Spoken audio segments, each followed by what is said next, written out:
எவ்வளோ ஆச்சுண்ணா? ஏய் அதான் கொடுப்போம்ல, சும்மா எல்லாத்தையும் நீயே கொடுத்துட்டு இருக்க. இருக்கட்டும்டா.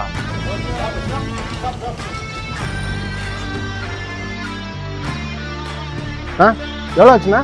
இல்லப்பா, அவர் கொடுத்துறாருப்பா. ஏன்டா நீ எப்போ பார்த்தாலும் நீயே காசு கொடுக்குற? ஏன் நான் கொடுக்கக்கூடாதா?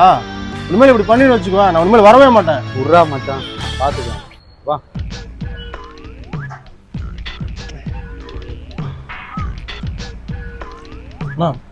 எவ்வளோ ஆச்சு? 1000 rupees ஆச்சு. 1000 ரூபா ஆச்சாண்ணா? கொடுத்துரு மச்சான். ஏய் காசு 1000 ரூபா. நீ தான் எங்கே போனாலும் காசு நான் கொடுக்குறேங்களா? கொடுத்துருவா. ஏய் இல்லடா, புரியுதுண்ணா. விளாடாரா, கொடுத்துருவாடா.